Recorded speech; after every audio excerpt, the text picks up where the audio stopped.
메이시스가 주최하는 독립기념일 불꽃놀이 행사가 내일 저녁 펼쳐집니다. 미국의 247주년 독립기념일 연휴를 맞아 5,070만 명의 대이동이 펼쳐지고 있습니다. 메릴랜드주 볼티모어에서 어제 새벽 총기 사건이 발생해 2명이 숨지고 28명이 다쳤습니다. 바이든 대통령이 학자금 대출 탕감 계획에 대해 새로운 대책을 마련하겠다고 밝혔습니다. 이상은 TKC 뉴스데스크 오늘의 주요 소식입니다.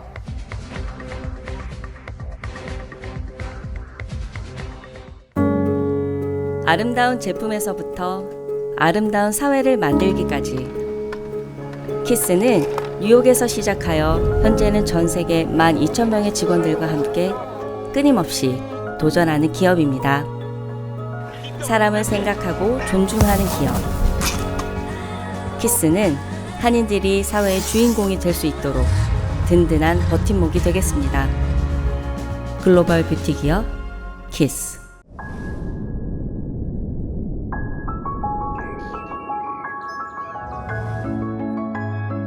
특급 호텔에 사는 것과 같은 특별한 라이프 서비스. 365일 24시간 언제나 가까운 메디컬 서비스. 운동과 휴식, 그리고 열린 소통의 공간. VL 루이스트로 당신을 초대합니다. 문의 전화 1811-9996. 시청자 여러분 안녕하십니까? 7월 3일 월요일 TKC 뉴스데스크 시작합니다. 첫 번째 소식입니다. 뉴욕시에서 가장 큰 독립기념일 행사인 메이시스 주최 불꽃놀이가 내일 저녁에 펼쳐질 예정입니다. 독립기념일 축제가 내일 저녁 8시부터 라이브 음악과 함께 시작되며 불꽃놀이는 오후 9시부터 25분 동안 이스트리버 상공에서 펼쳐질 예정입니다. 메이시스 관계자는 이번 불꽃놀이에 약 6만 개 이상의 폭죽이 사용된다며 화려한 쇼와 함께 미국의 독립을 기념하게 될 것이라고 전했습니다. 불꽃놀이는 맨해튼과 퀸즈, 브루클린에 있는 7개의 공식 관람 장소를 통해 구경할 수 있습니다. 퀸즈에서는 겐트리 플라자 주립공원에서 볼 수 있으며 맨해튼의 경우 1에비뉴 이스트 20스트릿과 이스트 34스트릿, 42스트릿에서 구경할 수 있습니다. 브루클린은 트랜스미터 공원과 뉴타운 바지 공원, 이스트리버 주립공원이 공식 관람 장소로 지정됐습니다. 해당 장소들에는 안전을 위해 경찰 인력이 배치될 예정이며 수용 인원이 다 찰 경우 추가 입장을 통제할 것이라고 뉴욕시는 밝혔습니다. 비가 오더라도 불꽃놀이는 진행되며 MBC 방송을 통해 라이브로도 시청할 수 있습니다. 한편 뉴저지 몽코메리 스트릿과 익스체인지 플레이스에서도 내일 독립기념일 행사가 개최되며 저녁 9시 30분 불꽃놀이가 예정돼 있습니다. 불꽃놀이는 호보켄 시내에서 혹은 허드슨 강변을 따라 관람할 수 있습니다. 미국의 247주년 독립기념일 연휴를 맞아 5,070만 명의 대이동이 펼쳐지고 있습니다.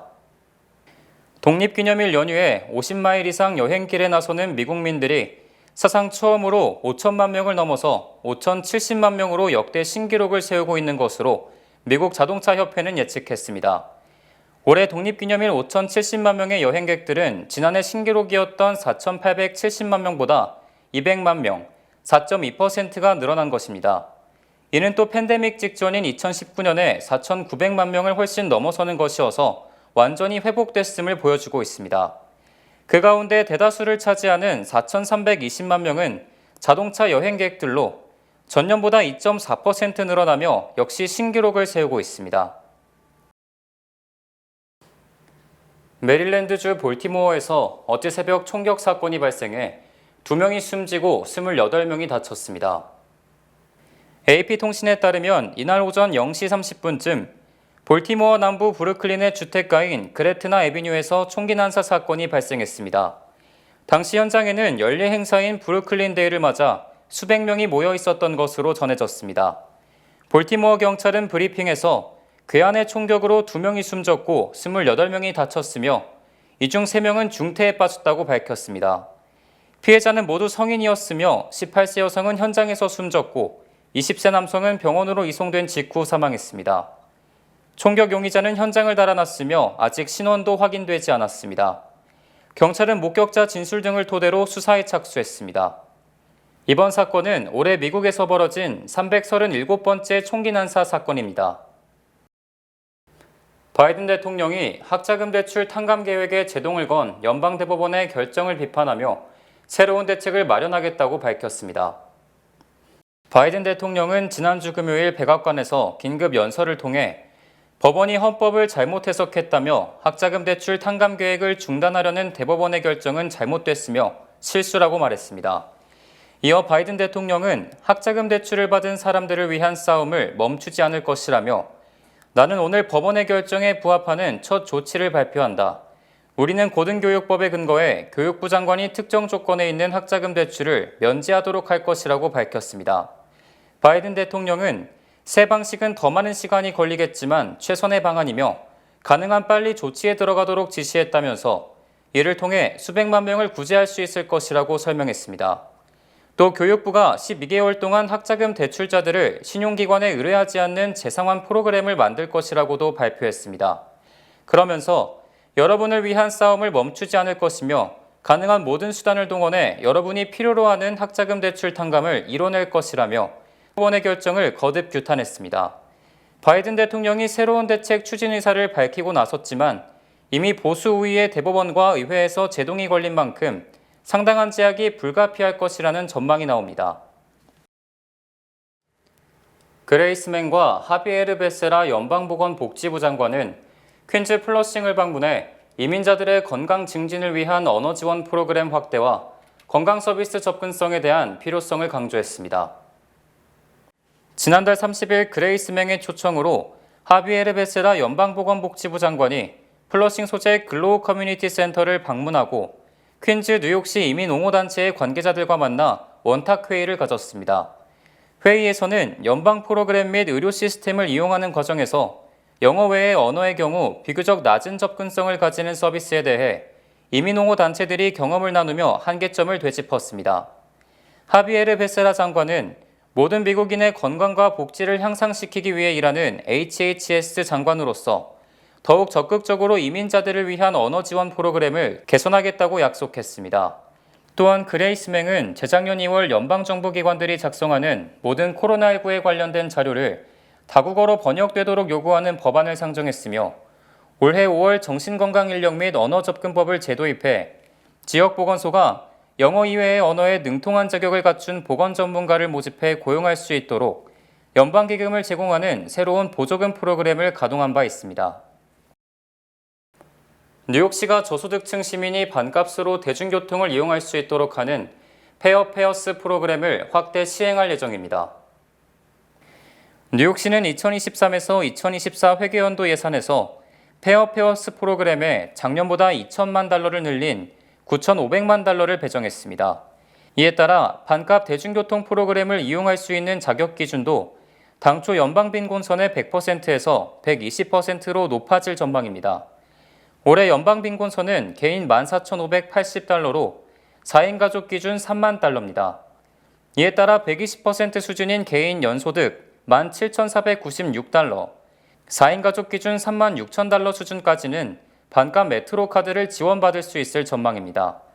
새로운 예산에는 뉴욕시 서머유스 취업 프로그램 참가자들에게 무료 메트로 카드를 제공하기 위한 1,100만 달러도 포함됐습니다. 서머유스 취업 프로그램은 14세에서 24세 청년들에게 직업 탐색 기회를 제공하는 프로그램이며 올여름 약 10만 명이 이 프로그램에 참여합니다. 에릭 아담스 뉴욕 시장은 비싼 대중교통 요금으로 인한 부담이 큰 만큼 페어페어스 프로그램에 더 많은 예산을 투입하기로 결정했다고 전했습니다. 하지만 일각에서는 지원 자격 기준이 연방빈곤선의 200%까지 확대돼야 한다며 아직 부족하다는 지적도 나옵니다. 유럽연합 집행위원회가 아시아나와 대한항공의 기업 결합 신고 심사를 연기했습니다. EU 집행위는 홈페이지 공지를 통해 기한은 근무일 기준 20일을 연장한다고 올렸으나 업계에서는 이번 조치로 결론은 2달가량 늦춰질 수 있다고 보고 있습니다. 이에 대한항공 측은 시정 조치안을 구체화하기 위해 EU 집행위와 심사기한 연장 협의를 진행했으며 이에 따라 심사 연장이 최종 결정됐다며 심사 연장 기간 내 EU 집행위와 원만하게 시정 조치 협의를 완료하고 최종 승인을 확보할 수 있도록 최선을 다할 것이라고 밝혔습니다. 비만과 과체중이 미국민의 73%를 차지하기까지는 과식을 부추긴 식품업계의 책임이 가장 크다는 분석이 나왔습니다. 워싱턴 포스트 푸드 칼럼니스트 타마르 아스펠은 미국 사회의 비만은 개인보다는 시스템의 문제라며 책임을 수치화한 해석을 제시했습니다.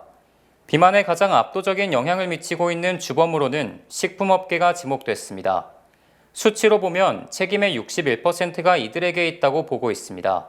아스펠은 상점에서 무엇을 팔든 간에 계산대에는 항상 스니커즈 초콜릿바가 있다고 설명했습니다. 또한 식당들도 1인분의 양을 자유롭게 조정하며 비만 사회에 영향을 미쳐왔다고 전했습니다. 전 세계에서 가장 비싼 기업 애플이 종가 기준으로 사상 처음 시가총액 3조 달러를 돌파했습니다. 애플은 올해 상반기 마지막 거래일인 30일 뉴욕 증시에서 전날보다 2.31% 오른 193.97달러에 마감했습니다. 애플은 3조 달러 클럽의 기준선인 주당 190.73달러를 넘어서며 3조 510억 달러를 기록했습니다. 애플은 지난해 1월 3일장 중 3조 달러를 넘어선 적이 있지만 종가 기준으로 3조 달러를 돌파한 것은 이번이 처음입니다.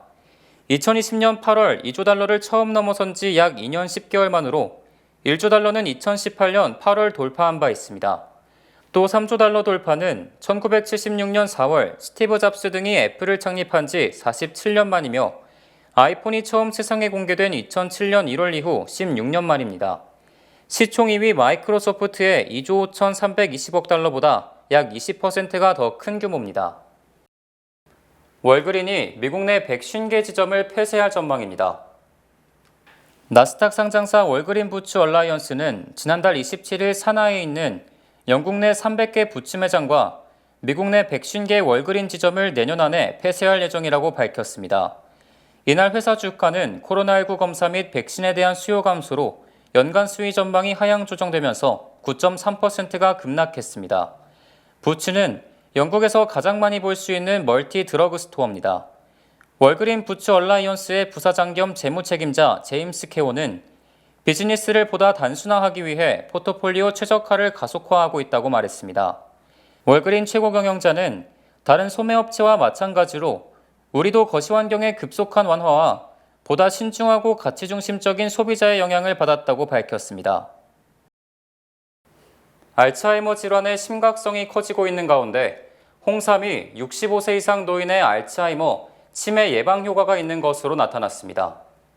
어제 한국인삼공사에 따르면 국제학술지 프론티어 인 에이징 뉴로사이언스에 고려인삼의 알츠하이머 인지기능 저하 예방 효과를 밝힌 논문이 지난 4월 등재됐습니다. 한림대 동탄성심병원 정신건강의학과 김지욱 교수팀이 실시한 연구에서 치매가 아닌 65세에서 90세 노인 160명을 대상으로 고려인삼과 인지기능의 연관성에 대한 관찰 연구를 진행했습니다. 연구 결과 고려인삼 섭취군에서 지연성 기억 점수가 높게 나타났으며 노인성 알츠하이머 발병 위험을 높이는 아포지단백 2포 유전자 변이가 없는 사람일수록 고려인삼의 섭취가 지연성 기억 점수에 효과적인 것으로 드러났습니다. 특히 고려인삼의 섭취는 알츠하이머병 초기에 주로 나타나는 인지 저하인 사파기억 감퇴에 대한 보호 효과가 있는 것으로 밝혀졌습니다. 연구를 이끈 김지욱 교수는 중년기부터 5년 이상 고려인삼을 장기 복용한 경우 초기 알츠하이머병 인지 저하인 사파기억의 감퇴 예방에 중요한 역할을 함을 확인했다고 말했습니다. 뱅크 오브 호프가 뉴욕, 뉴저지 진출 25주년을 맞이해 고객 감사 대잔치를 진행합니다. 가까운 지점에 방문해 경품 이벤트에 응모하세요. 희망을 설계하는 전문가들의 은행, 뱅크 오브 호프 후원입니다. 주요 단신 전해드립니다. 맨해튼 57 스트릿에 위치한 명품 주얼리 브랜드 티파니의 본사에서 전기 화재로 인한 화재가 발생했습니다. 원재료 조달에 차질을 겪으며 생산이 일시 중단되기도 했던 후이퐁 푸드의 스리라차 소스가 재생산에 들어갔음에도 가격이 10배나 올랐습니다. 한국 법무부는 7월 3일부터 전자여행 허가를 2년에서 3년으로 확대한다고 밝혔습니다. 글로벌 어린이재단이 오는 7일부터 9일까지 총회 및 창립 25주년 기금 모금 만찬을 뉴저지 더블트리 호텔에서 개최합니다. 퀸즈에 위치한 도서관에서 여름방학을 맞아 18세 미만의 학생에게 오는 7월 5일부터 9월 1일까지 오후 1시부터 2시 사이 무료 점심을 제공합니다. 오스카 나무주연상을 받은 할리우드 배우 앨런 아킨이 향년 89세를 일기로 별세했습니다. 영국 출신 모델 나오미 캠벨이 둘째 아이로 아들을 얻었다고 밝힌 가운데 그가 대리모를 이용했다는 보도가 나왔습니다. 풍경이 있는 조각으로 세계적으로 주목받는 정광식 작가의 초대전이 내달 16일부터 8월 5일까지 맨해튼 케이트 오갤러리에서 열립니다.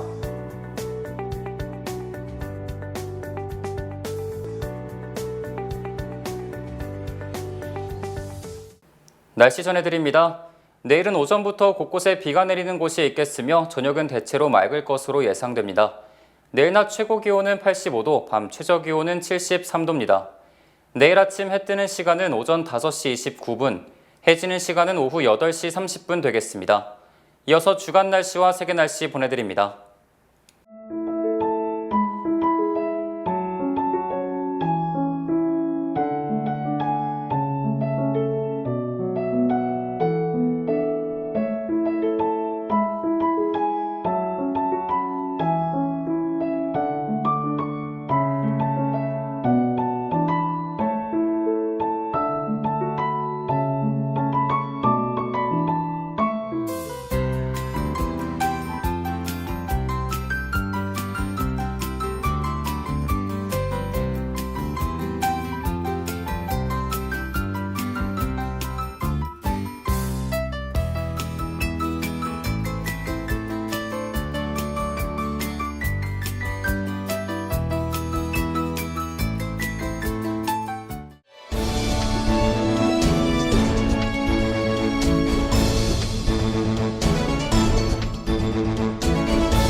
(7월 3일) 월요일 뉴스데스크 여기서 마치겠습니다.